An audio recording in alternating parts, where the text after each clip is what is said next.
No ano, tudo bem? Hoje nós vamos começar a nossa apostila 4 e vamos falar um pouquinho sobre o continente europeu. O continente europeu, ele é um continente muito recortado. Olha só, ele apresenta várias penínsulas. Eu tenho aqui a Península Ibérica, formada por Portugal e Espanha. Eu tenho a Península Itálica, formada pela Itália.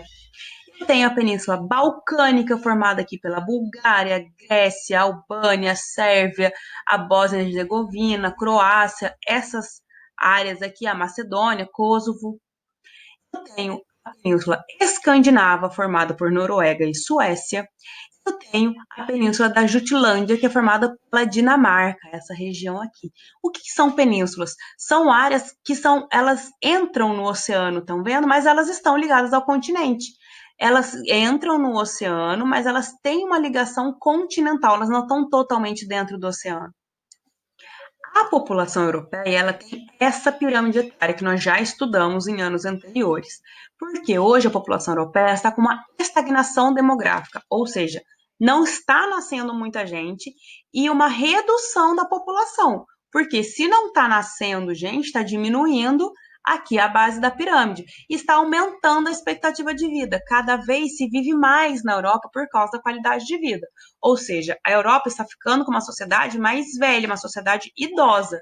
Não está nascendo muita criança. E as pessoas estão vivendo até mais tarde, até mais idade. Então, é uma população que está envelhecendo. Por que não está nascendo mais crianças na Europa? Porque está diminuindo a taxa de natalidade. Nós já estudamos. Porque a mulher entrou no mercado de trabalho, a mulher busca uma estabilidade financeira maior antes de ter filhos. Hoje casa-se mais tarde, então demora mais para ter filhos, então a quantidade de filhos vai diminuir. Então, vários fatores vão influenciar para que na sociedade atual os europeus tenham menos filhos. Então, essa pirâmide aqui, gente, é uma pirâmide clássica de uma sociedade desenvolvida.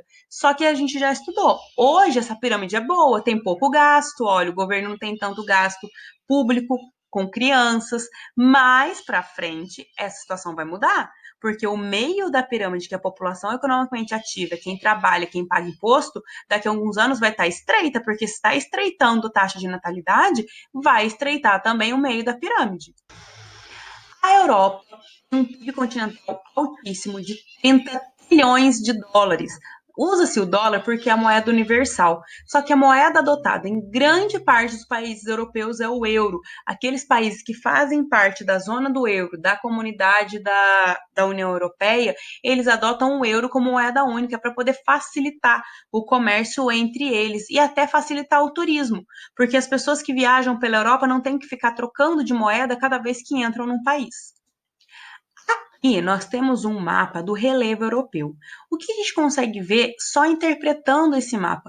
Em verde, nós temos as planícies. Então, no geral, o continente europeu é um continente de terras baixas. Ele não tem tantas altas. Eu tenho alguns planaltos e algumas montanhas, mas no geral, a grande maioria em verde são planícies. Olha só. No geral, altitudes baixas. Essas planícies são usadas para explorar o carvão mineral, então, as jazidas de carvão na Europa são muito fortes. Os planaltos e as montanhas são de baixa altitude. Mesmo essas áreas de planalto, mesmo essas montanhas, claro, são mais altas que as planícies, mas a altitude deles não é algo muito grande. São altitudes medianas ou baixas. Temos aqui um exemplo, ó, aqui na Suíça, a Cordilheira dos Alpes, que muita gente fala que vai esquiar nos Alpes. É essa cordilheira aqui, esse conjunto montanhoso nessa área aqui, estão vendo? Mais escura, que são as montanhas europeias. Temos aqui, temos no centro da Itália, temos na Espanha, temos aqui na Península Balcânica, mas a grande maioria do relevo europeu é um relevo mais baixo. Nós temos aqui também um mapa sobre a hidrografia da Europa. Olha só, a Europa é um continente bem servido de rios. Esses são os rios principais. Nós temos rios menores que ligam esses rios ou que são afluentes deles. Esses são os principais, os maiores, os mais profundos. Só que aqui na península tem a Noruega, a Finlândia e a Suécia. eles sofrem muita ação das geleiras, porque, olha, são latitudes muito altas, está muito próximo do oceano glacial. Então, aqui nessa península, nessa área mais alta, da latitude mais alta, sofre muita ação de geleiras, coisa que não acontece aqui dentro do continente. E é o que acontece? Nessa área, nós temos os fiordes. Os fiordes são formados pelo descongelamento. Olha, a neve descongela e cai nesses vales entre as montanhas, um relevo montanhoso. Por ser um relevo montanhoso, tem um grande potencial hidráulico e são os maiores produtores de energia hidrelétrica do mundo. Então, quando se fala de fiordes, são essas áreas, olha, são águas do derretimento das geleiras em vales entre as montanhas que alagam esses vales, são chamados de fiordes, muito comuns na Noruega e na Finlândia. A hidrografia europeia, gente, olha só, é uma predominância de planícies no continente, favorecendo a presença de rios navegáveis. Olha a tecnologia. Foi feita uma ponte, como se fosse um viaduto, olha só que de rios. Passa navios com o rio aqui em cima e passa aqui embaixo.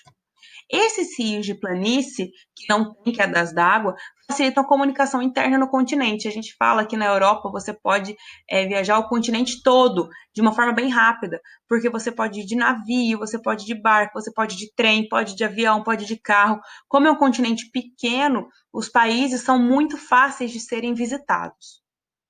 Então, olha só, dentro do continente europeu, eu tenho uma facilidade muito grande de transporte por causa dos rios de planície.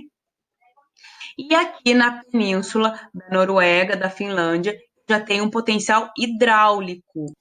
Por quê? Olha aqui, na península nós temos muitas montanhas. Olha, o relevo mais alto, a gente já viu que relevo montanhoso facilita na queda d'água a instalação de hidrelétricas, maiores geradores de energia elétrica do mundo. Já dentro do continente, nós temos um relevo mais plano, que facilita os rios de planície, os rios para navegação.